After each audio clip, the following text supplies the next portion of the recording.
Americans saying the U.S. should provide only humanitarian assistance or nothing. Let's bring in our Friday gaggle MSNBC political analyst, former RNC chairman Michael Steele, Liz Sidoti from the AP, and Democratic pollster Margie Omero. Since I talked about a poll, Margie, I'll talk to you. What was remarkable about Syria is that there was no difference. It doesn't matter if you're a Romney supporter. This is a unified question, a unified response when it comes to Syria.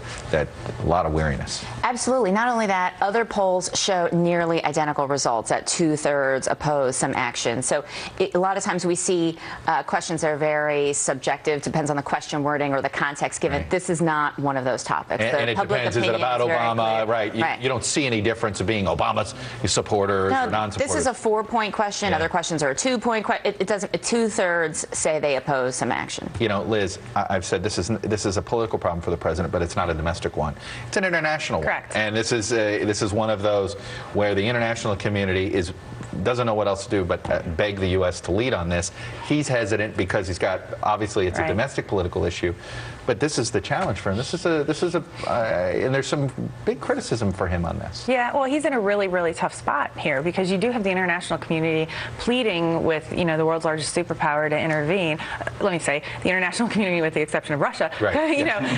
Pleading for the superpower to intervene, and at the same time, nobody here wants this. So, I think what you saw is kind of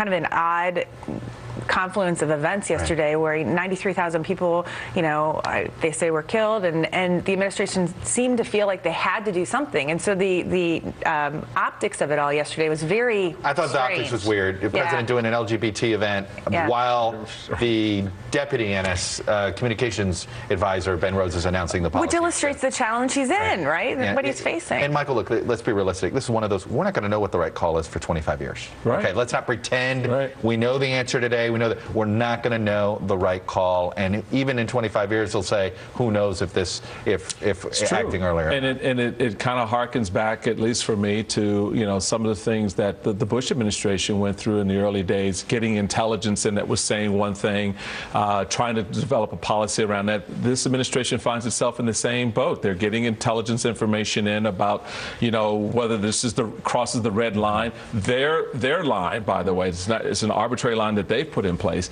And this policy is going to unfold. The question I think the American people want to get some sense of is, are you prepared to take the steps that are necessary? And if you are, what are those steps? How far does it go? The administration hasn't answered that. And Margie, is it going to be important that if the president feels reluctant, and it's clear he's reluctant on this, okay? There's divide in the administration. My own reporting has proved that out. People are on both truly divided on this issue. Is he going to have to sell the public if it means maybe not necessarily U.S. troops on the ground, but maybe it'll be U.S. troops helping train in Jordan? Maybe it'll be something like that. Is he going to have to sell the public on this? I mean, he may. I mean, it depends on what the next steps are, and it also depends on how much people are following. Because right now, polls show that twice as many people say they're not following this at all as say they're following it very closely. Well, it is interesting on one of these lists. You bring it. There's no pictures here. You remember what really pushed Bosnia over the top, I've always believed, is the constant media attention to those starving, those concentration camps that guy was holding, and the starving people, the suffering humanitarian crisis. And it just was one of those, the American public did pay attention. We don't see those pictures in Syria. We're also tired of war. The entire American public is exhausted. We've been at this for 12 years already, different wars, but even the notion of any kind of military intervention, I think, is weighing on everybody right now. And of course, the issue is who are the good guys. Well, that's the rub. Yeah, I mean that again gets to the point where I think he does have to explain to the American people what he's going to do and why he's doing it, because we like to know who he thinks the good guys are. Yeah, it is refined. I mean, and what's been interesting is Hezbollah's involvement now has suddenly, I think, made Israel more comfortable with trying to help the opposition. Remember, Israel here has been on the fence about, okay, what replaces Assad. They don't like him, but what comes after? Yeah. All right, shameless plugs, Michael. Shameless plug. Out last week, Recovering Politicians, as a group of us got a new book out called 12 Steps Program. But I thought you were running, you might run again. What step are you on? I'm working on my book, 12-Step Program to dealing with the crisis. Is that right? So, if you're thinking about running again, you clearly got to repeat some steps, Margie.